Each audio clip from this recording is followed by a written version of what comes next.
What's going on, y'all? It's your boy Cave. Before we get into the video, just want to say thanks for all the recent support. Appreciate all the new viewers. Thank y'all for watching my videos. We just got over 300 subscribers, which is really dope. So yeah, thank y'all. So I've been really busy with work and studying, all that good stuff that comes with being an adult. But while I'm doing all that, I also want to make content. So you know what that means. We're doing another reaction video. Whoa, another X-Play review. As you know, we've been knocking out a lot of these reviews. I think we did the GTA 4 review. We did the Red Dead Redemption review. Now we're knocking out the San Andreas review. Shouts out to G4ZD Tech TV. It's really dope of you to re-upload this. Let's get into the video. Two people who love carjacking, Adam Sessler and Morgan Webb. We have come to the moment everyone with a PS2 has been waiting for. It's time to find out what's really in San Andreas. The biggest PS2 game of the year. And some people are gonna say San Andreas might be the biggest PS2 title ever. I mean, San Andreas was revolutionary. That's a generational defining game. Everybody and their mom played San Andreas. Kids gossiping about, you know, different stuff in the game, spending all day making cheat code books. I mean, San Andreas was a special time, man. It's a different time. Y'all know the sound of the West Coast? 1, 2. And the music, the radio stations, there was no skips. I guess if you don't really mess with the country station, maybe you could skip that, but other than that, man, screw that. Even the country stations had nothing but bangers. Like, the music again really encapsulated that West Coast California life. CJ. The characters, bro. You had Smoke. Spoiler alert, if you ain't never beat San Andreas, Smoke is an op. Smoke is the op. Well, I mean, I guess technically Tenpenny's the op, but Smoke betrays you. He's one of your ops, but you think he's your friend. Even knowing his betrayal, he's still funny as hell, dude. His iconic scene of, you know, ordering the food, 2 number 9s, a number 6 with extra dip. All you had to do was catch the damn train. Then you had OG Loke. Want me to come with a gun in your face? You had Ryder. Ryder was cool as hell. Again, another character, spoiler alert, that betrays you, but he's still funny. He's still cool. He's always busting CJ's balls. It feels like it's a genuine friendship there. San Andreas is a fictionalized version of California. Really, I think San Andreas is the most diverse map we've ever had in a GTA. The city of Los Santos, you have the countryside, you have Las Venturas. The world is like very diverse, especially for the time it was made, and the technology. They really did a great job making you feel like you were in this massive world. At its core, the gameplay in San Andreas is unchanged. Get a vehicle up now. If you played GTA 3 through San Andreas, like, the gameplay largely didn't change, and that's not surprising because if you look at the time frames, think GTA 3 came out like 2001, 2002, and then Vice City came out a year later, and I think 2 years later you got San Andreas. So to expect each of these games to play wildly different was really unrealistic, but the amount of content we got from game to game is insane. Those poor bastards were probably working 80-hour weeks if not more, just trying to, you know, get these games done. It's insane. It's impressive the amount of work that these OG Rockstar devs had to put in to give us just 3 bangers back to back to back. This time, the cities you'll traverse are packed with things to do and ways to customize CJ's skills and appearance. Talk about things to do. San Andreas had so many things to do. It had the basketball minigame, which was so basic and bare bones, but I loved the fuck out of it. And I was so sad when it wasn't in GTA 5. You had obviously the flight schools, you had the stunt jumps, you had the chaos missions. I mean, you could collect stuff around the map, you could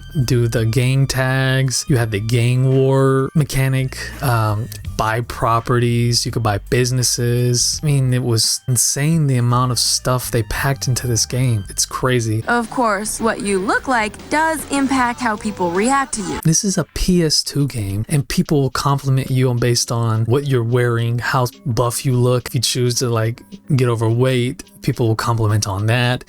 I'd rather do a drive-through than a drive-by. If you spend your time going to the gym, you're gonna get buff and, like, you'll do more damage. Like, the RPG stats, the amount of clothing option, the customization's so cool. You can literally make CJ look like anything from like a proper gentleman to literally like a clown. Like, literally. You can get tattoos, mod your car, participate in lowrider competitions. Bro, the modding, I forgot, bro, you could mod your car. You could put hydraulics on your car.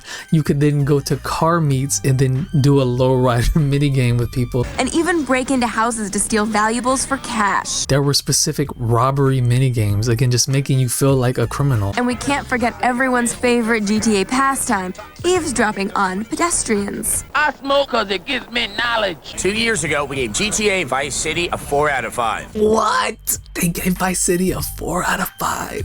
That's crazy. Carl Johnson has returned to the gang-infested streets of Los Santos after his mother is murdered in a gang war. Soon, he's back to banging and restoring the Grove Street family's gang to its former glory by rolling with his old homies.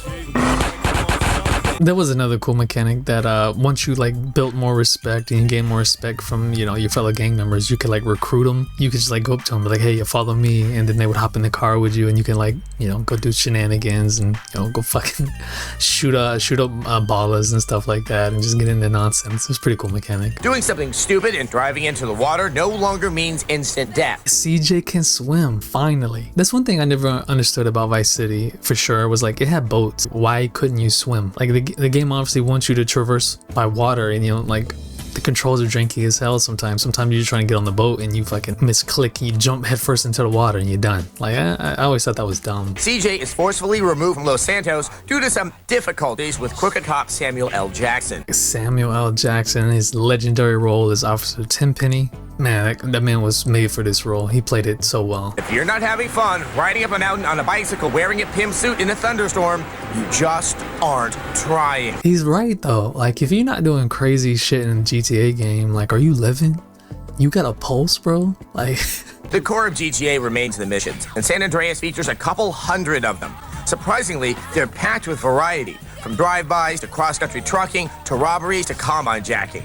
Yeah, there's a lot of missions, and there's a lot of hard fucking missions too. And some of those missions are kinda long. And if you die, you're taking your ass all the way from the hospital back to the start. Occasionally, you will run into a mission that makes you want to claw your eyes out. Supply lines is perhaps the most frustratingly terrible mission in any GTA game. To this day, people fucking hate that mission to this day. It is optional though, I think. God damn, does it suck. Equally great is the cast of characters, featuring the likes of David Cross's Nerdy Zero. Life is nothing but misery, briefly interspersed with agony. And ocularly impaired Wu Zi, who does a less than convincing job of hiding his handicap. I'm blind.